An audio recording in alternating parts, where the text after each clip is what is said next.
Hey guys, what's up? Nick here once again. It's my full video review on the Pixel 6 Pro by Google. So let's get right into it. Now, based off the title of the video, I have owned and used this device as my main daily driver for the past 2 months. I don't use any other phones. I've only been using the Google Pixel 6 Pro, and these are my full and final thoughts. This is going to be a longer video than normal, especially a longer video than what you're used to on this channel. But I'm very excited to get into it to show you my thoughts on this phone and if you should go out and purchase it yourself or maybe look into getting it with a contract or whatever as your next main device. Now, I do want to clarify, I did not get this sent to me as a review unit. I did have to pay for it with my own money, actually still paying it off to this day if that matters. But yeah, so this is strict 100% my true feelings. I'm not going to hold back, and I want to make sure you guys are aware if this is going to be a worthy purchase or not. I have been a fan of the Pixel line since the very beginning. I bought the very first Google Pixel back in, I don't remember the exact year, I'll probably put it on the screen. But when that first came out, I was absolutely in love with the overall design of Google Pixel's devices. I love the look of the two-tone back, I like the screen ratio size, I loved the Google's stock clean Android experience, and of course that Google support. Everything mixed together, it just was a really great package and a very good camera to boot. That was the biggest selling point, I think, for all the Pixels since then has been its camera. Now, I think we got into the point, though, where every single manufacturer, especially in the flagship area of smartphones in the market, the camera really isn't the seller anymore. The camera is kind of the thing that everything is good at. The iPhone, the Samsungs, even Motorola make some pretty good cameras out there with their smartphone devices. It's gotten to the point where is it really worth it to shell out $1,000 or close to that for a device just for its camera anymore? I don't think so. I think a lot of it has to come down to user experience, fluidity, performance, battery life, and the camera all in one go. So that's what we're going to get over in this video. I will have timestamps below if you haven't seen them already. You probably have already skipped through the video if you didn't know already, but yeah, I put those down there just so in case you don't want to hear me ramble or you want to skip all the fluff, you can get right to it. So with that, let's get into it. The first thing we're going to talk about is the display and the overall design. The display is gorgeous. This thing is rocking a beautiful 6.7-inch Quad HD AMOLED display. Absolutely gorgeous. I love it. I haven't really had any complaints with the display other than I wish it got a little brighter. Mainly a reason I bring that up is because normally with my phones, I rock them at anywhere from maybe 50 to 40% battery life on a daily basis, but I have been rocking this at about 75% on average, so this is actually lower than normal. Usually I have it around here, and yes, this is going to pertain more into the battery life, which I'll get to later, but just keep that in mind that really on average you're going to have it at a higher brightness just because you want to be able to see it, especially if you're going outside. But other than that, this is a Quad HD display. It's 1440 by 3120 pixels with a 512 ppi or pixels per inch density. It's rocking Gorilla Glass Victus, which is the strongest Gorilla Glass yet. So yeah, it's going to help against scratches and smudges and all that good stuff. But it's still going to shatter if it falls hard enough or scratch if you put keys against it, all that good stuff. So definitely keep an eye on that. A screen protector might be in your near future. In my experience for 2 months, I haven't scratched it yet, haven't cracked it or nothing. But I do baby my phones, and I have kept it in a case since day one. That's the only time it's been out of its case since I bought it. So keep that with a grain of salt. I'm not going to say this is a durable phone by any means, but I have yet to have any issues with it, thankfully. It does also have a 120 hertz refresh rate. You heard me right, 120. A lot of the phones nowadays are coming out with 90 hertz displays versus the regular 60 that we've been known to get used to. But honestly, after rocking a 120 hertz display, you cannot go back. It is so nice, so fluid. Everything from just scrolling through social media feeds, it's a breeze. I absolutely love it. Could not recommend it enough. So the display in general, just in terms of quality, is grade A perfect. I don't have any complaints other than I just wish it got a little brighter when outdoors. It does have the small center cutout for the front-facing camera, which I'm not a huge fan of.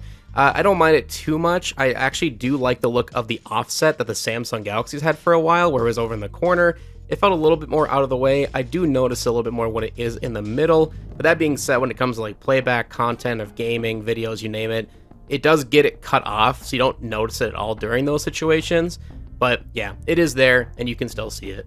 I also really like that there's almost no bezels with this device. Yeah, we do have that waterfall design of the screen, which you either love it or you hate it. Me personally, I really like it. I don't have a really issue with it. I know one of the biggest complaints with these waterfall designs is you have the accidental touches on the sides of the screens. It really is so rare to me that I don't notice it at all, and I'd rather just have it for the cool aesthetic. So if you like the waterfall design, it's here. If you don't, I guess you can go with the regular Pixel 6. You don't have to go with the Pro. But yeah, if you do go with the Pro, you are stuck with it.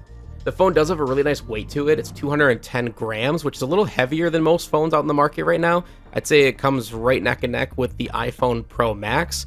But that being said, it has a really nice weight and feel, and it's not offset at all. I thought maybe with the visor, it would kind of be offset with the weight, but not at all. It actually feels really, really good in the hands. And I like a heavier phone just because it makes me feel more substantial and worth the money. It does have a full glass front, as we're aware, but it also has a full glass back this time around. There's no two-tone, like, matte finishing glass on top or anything like they did in the past. It is glass and glass, even though there is a little bit of a different tone change with the top here, which is kind of cool aesthetic. And then you have a glass visor as well for the camera bump. And speaking of the visor, I think it's gorgeous. I really like the cool futuristic look to it, or you could call it retro as well, because a lot of people in the 80s thought the future would look like this, and here we are. So yeah, I really like the visor design. I think it's really nice, and it also adds a little bit of extra comfort when you're holding the device because your finger can rest on it, which is pretty nice. And if you lay it down on a table without a case on it, it doesn't rock back and forth like a lot of other phones do on the market. So that definitely is an A+ in its design. It's also IP68 water and dust resistant, so you don't have to worry if it were to accidentally fall in the pool or in the lake or something like that. But definitely do not go diving with it, or of course trying to take pictures underwater, because eventually it will seep through because it is not waterproof, it is water resistant. I do wish that the volume slider and the power switch were on different sides of the phone. Right now they both are on the right side, so you have the power above and the volume right below it, and it just seems a little bit too high up for even my reach, and I have pretty large hands. I notice a lot of times, even to this day, I'll reach to turn the screen off and I'll actually just move the power up, or the volume up, and it's really annoying. So I know they've been doing this since the very first Pixel. I don't know why. I know they've gotten complaints with every single iteration. I just wish Google would finally, maybe take some criticism and switch it to the other side, maybe like Samsung or whatever, and have the volume on the left side, power on the right. I would be totally fine with that. But having them both on the same side can be a little confusing, especially with having the power button so high up. And lastly, we do have the under-the-display fingerprint scanner, which by now you've probably watched a ton of reviews and people all said the same thing, and it's sadly true. It's pretty slow and it's not that accurate. Yes, it works for the most part. I'd say a good percentage is 95% of the time. But that 5% of the time, that 5% of your day, it is very annoying, especially if you're trying to get to a text really quickly, or if you're in a situation where you really can't look at your phone. There's been many times where we've been kind of spoiled with these past few years with these fingerprint scanners that work so damn fast without even having to look at your phone. And when going to this, half the time it doesn't work. Like, I'm right on it. There we go. See, it's like maybe 1 out of 10 times. See, I'm pretty on it there, and it's not working. That's a good example there too. So you have to be pretty perfect on the circle, and you have to hold it for a little while before it actually registers. It is pretty slow. So take that with a grain of salt. If you don't even use it anyway, don't worry about it, because there is other ways to secure your phone with a pin lock or a drawing thing. But if you like me and you want to use the biometric stuff, it is a shame that it's such a low caliber version of it where we've had this for a few years now. But moving on to the specs and overall performance, we're going to get the spec hubbub stuff out of the way real quick. This is running the octa-core CPU, the new Google Tensor. It's a custom-made chip that Google has finally put together their own thing, which is pretty cool. I'm glad Google is finally doing their own thing when it comes to processors and actual hardware, and not just having some other company create it and put their name on it. So good on Google for that for a first-time try. They also have the Mali G78 MP20 for the GPU, so top-of-the-line graphics card basically, and it runs beautifully. It does come with either 128 gigabytes or 256 gigabytes of internal storage. I have the 128 gigabyte model, but thankfully, both of them come with 12 gigabytes of RAM, which is pretty awesome. A lot of times when you go with the lower end volume of storage, you also get a lower amounts of RAM. Good on you, Google, for adding 12 gigs for both models. You're also going to have your typical Wi-Fi 802.11, You're going to have the dual band Wi-Fi as well with Wi-Fi Direct and Hotspot, and you're going to get Bluetooth 5.2, which is the newest version. You do have NFC built in, as well as the ability to wirelessly share power. It's pretty cool. And lastly, this does support 5G connectivity, even though sadly 5G is not available in my area, so I sadly don't really have an opinion on it, how well it works, how fast it is. But I have been using 4G LTE without a problem, and in terms of connection, I've yet to lose any bars or have any drop calls while I'm on network, which is AT&T in my area. But yeah, that being said, the connectivity is just fine. Now getting into the actual performance, this thing is extremely quick and very fluid, especially with its animations on that 120Hz display. There have been some stutters and app crashes from the brand new Tensor chip and Android 12, but I really think that frequent updates are going to help it, and I've already had 2 updates since I purchased the device. The gesture system still works great with an Android 12. It reminds me a lot of the iPhone in terms of swiping up to get to your back area, essentially, without the back button being there physically. You can also, which is really cool, and I've gotten really used to it, swiping in from the side to go back as well, which I really enjoy. And of course, you can always swipe up, just like before, swipe to the right, you can get to all your old apps, you can swipe them away if you're done with them, all that good stuff. I love the gesture system with Android 12.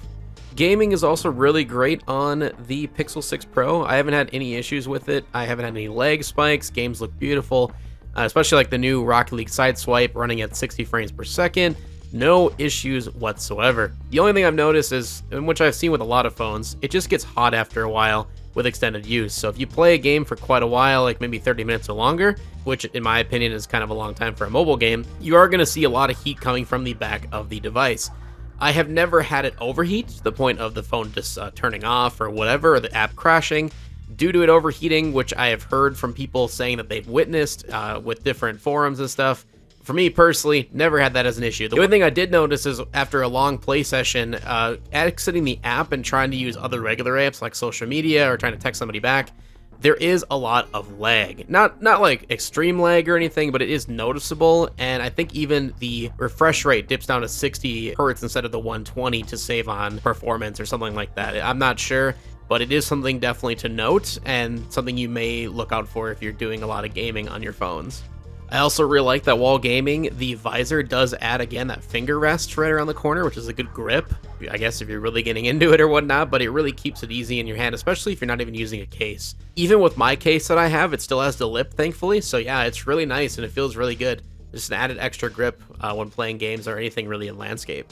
So yeah, in the end, the performance is great. Again, the only issues I've really had happen is here and there. From time to time, there is some glitches or maybe something will crash or just close out on its own.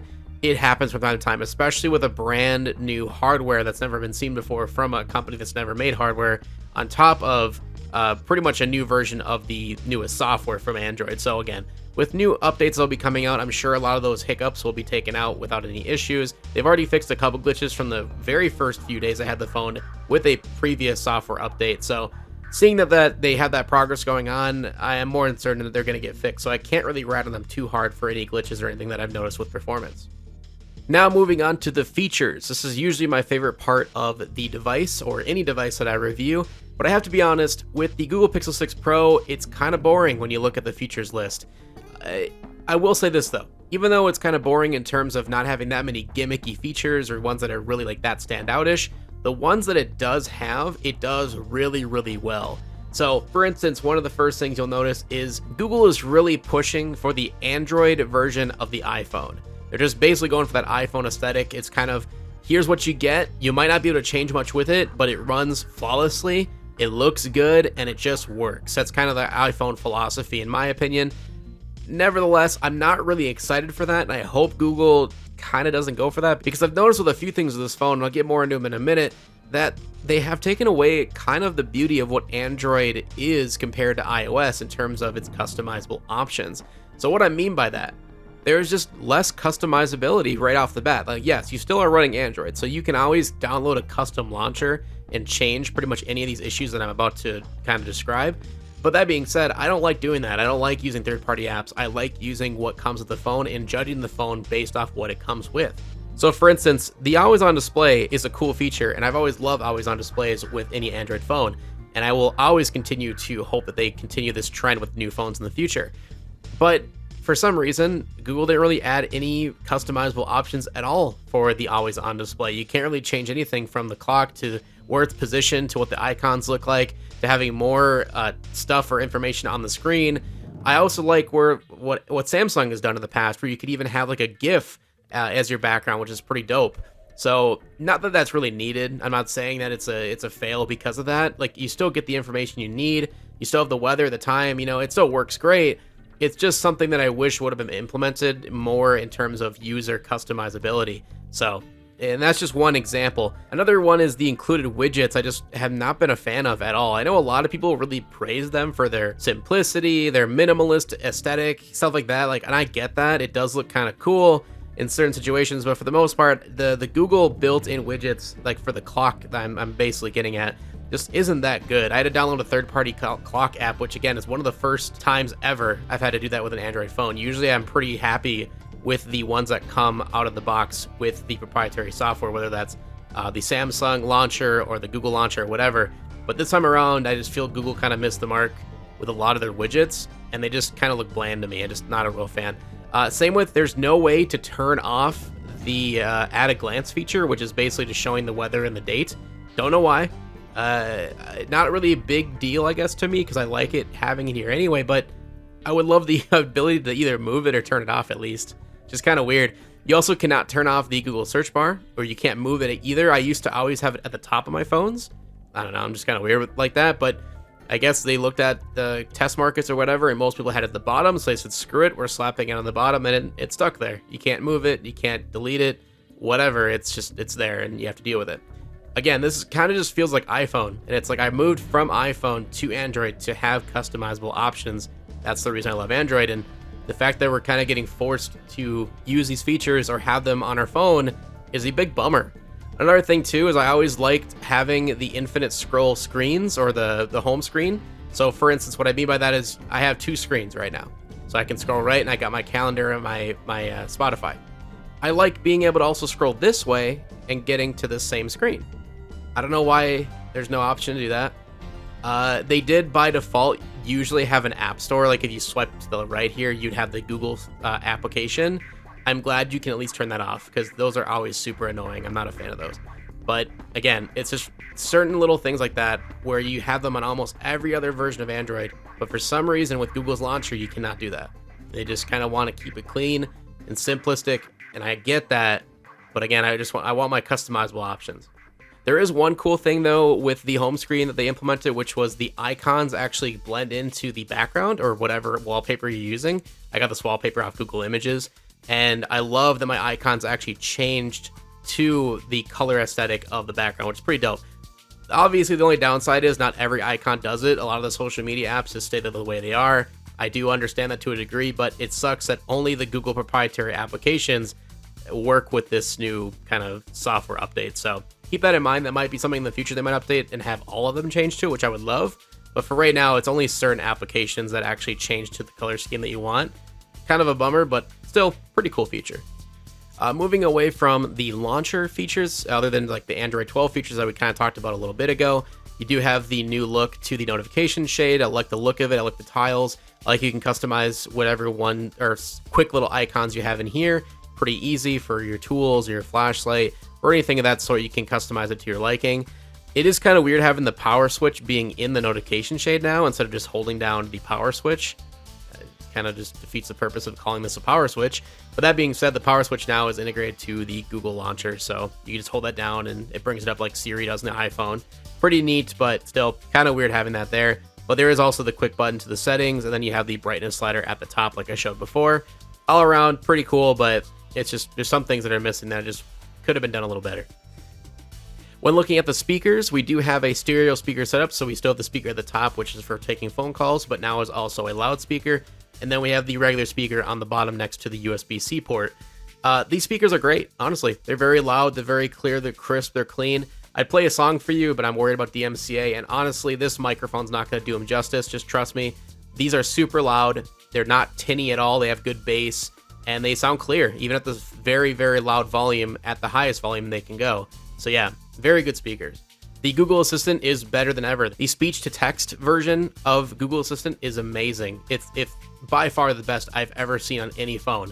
Let's just do a quick example. What's the weather like today? Like, just see how fast that is. Like, yeah, you can do that next to an iPhone. It's going to be relatively the same, maybe a little bit faster, but in everyday use, I have yet to see any lag whatsoever with the Google Assistant, especially with listening to what I'm saying and getting the proper text to form on the phone. My favorite thing is texting people now with my voice. I never used to do this, but with this phone, it makes it fun to do so. All right, so whenever you're about to text somebody, you go into the text form, you open up your keyboard, which is the Google keyboard by default, hit the little microphone up here in the corner, and it instantly will start listening to you. So as you can see, it is literally typing as I am talking. I'm gonna try to get that focus so you can see it clearly, but this thing is insane with how good the text prediction is based off my voice. It also adds punctuation where it needs to be based off your pauses or just in terms of grammatically correct verbiage. And as you can see, it's pretty good at spelling as well. So yeah, by far, this is the most insane talk or basically speech to text I've ever seen. So yeah, good on you, Google. I love it. Live Translate's also a new feature they've been boasting about. I'm probably never really going to use it unless maybe we're traveling out of the country, but it works pretty damn well. So as you can see, we have the English and then the Spanish. So basically, if you're speaking English, you click this button, I say something, and then when they reply, they hit this button and it's live right here in front of me. Where can I go to get a rental vehicle? And not only does it show it in text, but it also, I don't know if you can hear it, but it comes to the speaker so they can hear it out loud. And then when they want to reply, I hit this button or have them hit the button, they will say it in Spanish and it will come out in English for me to see. And you can literally go back and forth and do a full conversation. The best part about this, it works completely offline. You do not need an internet connection for it to work. So if you're lost in a remote village somewhere, you hopefully can be able to talk to somebody, which is pretty dope. Of course, we do have the 5G network, like I stated before, and then it also has wireless power share, just like the Samsung phones have implemented in the past. I love that feature, and it's very underutilized. I think every phone needs to have it, just for dire situations, and, you know, first world dire situations. So if you're like your fiance or your wife or whatever is with you, and for some reason their phone is dying, you can put their back of their phone to yours, and you can transfer power to that phone without an issue, which is pretty awesome. Same with if your smartwatch starts to die, you lay your smartwatch on the back of it and it can charge it if this is charging into the wall. So one story I like to talk about is a few years back, we were on vacation. I didn't bring the charger for my smartwatch, but thankfully, obviously, I brought my charger for my phone. And overnight, I would just have my phone charging. I would go into the power share option, turn it on, flip my phone upside down, lay the watch on top of it, and both charged without an issue for the entire week. So pretty cool. So that is all the features right now that I could really think of to talk about in this video for the Google Pixel 6 Pro. Again, nothing insane to write home about, but everything that they do delivers very well. So let's move on to the cameras, which in my opinion would be probably the biggest or best feature of this device. On the back, we do have 3 different cameras with the Pro version of the Google Pixel. We have the 50 megapixel f1.9 aperture 25mm wide angle lens for the main shooter. We do have a 48 megapixel f3.5 aperture 104mm telephoto lens with a 4 optical zoom. Very, very good. And then we have the 12 megapixel 2.2 aperture 17mm 114 degrees ultra wide. It's a little bit smaller of an ultra wide than like on the Samsung and even the iPhone devices, but it's still a pretty good ultra wide. Still would recommend it. It takes really good shots. Honestly, all 3 of these cameras are amazing. I don't really have any complaints when it comes to their overall quality or really any situation for taking photos. This is by far my favorite camera I have ever used, and I'm going to say that without a grain of salt because it's a Pixel device. I mean, you kind of expected that. The cameras are just damn amazing. They also all record at 4K at 30 or 60 FPS, 1080p up to 240 frames per second. That is right, 240 for really smooth slow motion. Very cool. We also have a front-facing camera, again, which is that little center cutout, which is a 11.1 megapixel with a 2.2 aperture, 20mm ultra-wide as well. I wouldn't really call it ultra-wide. It's a wide-angle lens. It's very good for taking selfies, but I do wish it was a little bit better quality, especially in low light. So 11.1 megapixels, not that great. Definitely could have been better. But it does also record 4K at 30 frames per second and then 1080p up to 60. But yeah, it's a Pixel, so it's gonna have good pictures. The auto HDR is just breathtaking. The low light pictures are also next level. I know a lot of phones out there right now, including the iPhone, are boasting about their low light photos, which are very good, but the Pixel, I think, takes the cake, in my opinion. I've taken pictures in complete darkness in my office here, for instance, at night, and it will literally look like it's midday in here without any grain. It's insane. Very, very good low light. And with the pictures, in terms of their quality and color, it does produce a more neutral or natural color than like a saturated or oversaturated look, like a lot of the iPhone and Samsung phones tend to do. Not that that's bad, it's just my personal taste. I like the look of the neutral colors, or the more natural colors that the Pixel produces. You also have this really cool feature called the Magic Eraser. I'll have some B-roll shots of that, but it works really freaking well. It's basically a feature ripped straight out of Photoshop. And essentially, if there's somebody that photobombed you, or there's something in the background you really don't want in your shot, you circle it with your finger, and it literally deletes it and acts as if it was never there using some type of algorithm. And it works. It works. I can't explain it. It does. I've tried to make it fail with like really extremely complicated pictures with a ton of stuff in it. And for the most part, it will fail if you really are intending to, or if it's a really complicated shot with a ton of stuff. But for the most part, I'd say 9 out of 10, it works really well. So very cool feature built in right to the phone. And it works extremely fast as well. Lastly, talking about the cameras, the video quality is very good. I have heard some complaints about video quality where it's a little grainy and low light, which I do have to agree with. It's not the best. I would say iPhone still takes the cake in terms of video quality on a smartphone, but the optical image stabilization on the main camera works really well for video quality. It's going to be great for all social media, for Snapchat, Twitter, you name it, even YouTube. I think it looks great.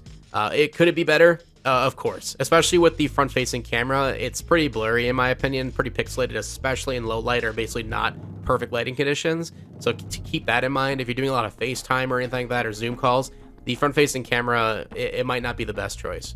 And getting into the one category I honestly don't want to talk about because it's such a bummer, but we got to talk about it. It's a review, the battery life.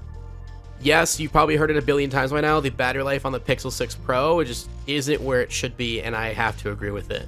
I thought at first, I'm like, this battery life isn't that bad. Everybody's been kind of over-exaggerating. Maybe they're just using crazy strong apps on their phone that when they really shouldn't be, or they're just a power user. Whatever the case, I've always been an average to low-end user of smartphones, even though, yes, I do reviews. But I take a long time to do them. I take 2 months at basically the minimum to do a full review for a phone because I really want to use it.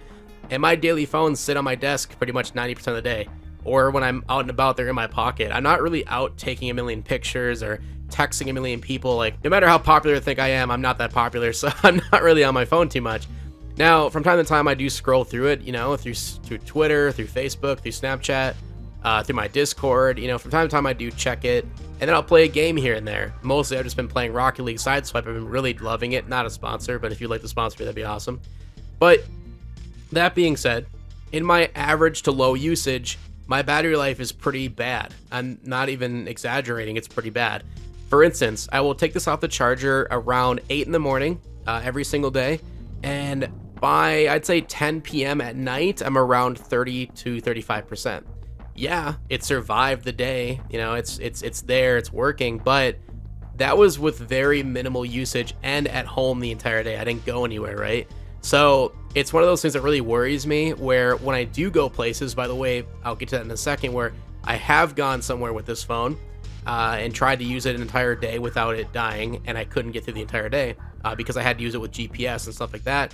And especially if you're recording video with this thing, it's going to last maybe 2 hours. I'm not even kidding you. The battery just dies that fast. Now, this could be fixed in future updates. I know that Google has implemented their adaptive battery situation, which I don't even know how it works or if it even is working. I even tried turning that off completely for an entire week to see if maybe it was the adaptive battery thing that's actually draining the battery faster because it's just not working. And it did actually make the battery life worse. So I recommend keeping it on. It does help when you're not using the phone. I don't know if it really does anything while you're using it, but yeah, it's just, there's a lot of things that could be changed with this phone, but I think the biggest downfall is its battery life. I just wish it would have had a bigger battery. I think that's the only thing it needed. It could be optimized better in the future with updates. I really hope so. I'm crossing my fingers, but I think overall it needed a bigger battery. because when I get a max of 5 hours of screen on time with a big phone like this, it's kind of a bummer, and that's with average usage. If you game or do anything extensive, you're going to get a max of 3 hours. I've even gone the full length of completely turning off my 5G connectivity, and it did help a little bit, but still not where I'd want it to be. So again, battery life in the end it's a big bummer, especially with a non-fast charging device. From 0% to 30%, it takes about 45 minutes for this phone with a fast charger. So yeah, the battery life is by far its biggest downfall. If you can get past that, or if you don't worry about battery life at all, maybe you're like me, you're at home a lot, you work from home, so you're always near a charger.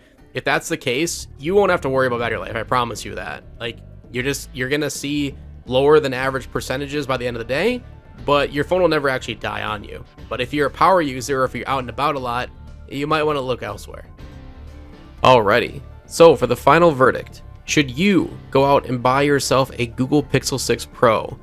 Now, for $900, the Google Pixel 6 Pro is a great offering when looking into the massive realm of flagship smartphones in 2021, and now leading into 2022. With seemingly every major smartphone developer pricing their elite devices at over $1,000 for their starting price, seeing one at the top of the devices of the year below that mark is honestly a great deal. Yes, it's far from perfect, with its disappointing battery life, new hardware and software that's still in its infancy, and overall a lack of customizable options within its stock launcher, but the Pixel 6 Pro still blows me away whenever I take a look at its gorgeous, futuristic design, 120Hz Quad HD display, any of the photos taken with its amazing cameras, also knowing that you're promised future software updates for the next 3 years is really a good feeling. So that is my full video review of the Pixel 6 Pro by Google. Let me know in the comment section below if there is anything that I forgot to mention or didn't go into much detail with that you have questions about in the comment section below, and I'll get back to you as soon as I can. But with that, please leave a like to show your support as always. It truly helps. And remember to hit that little subscribe button and the little bell next to it so you get notified whenever I do upload, so you don't miss any next or future uploads on my channel. And with that, hope you guys have a wonderful day. Peace out. I also want to take a brief second to remind you guys about joining the Thick Squad, which is just hitting that little join button. It does support me and this channel to keep me making more content for the future. For $2 a month, you can be helping me a ton in getting new content out there as fast as possible, and for getting new equipment for more reviews in the future.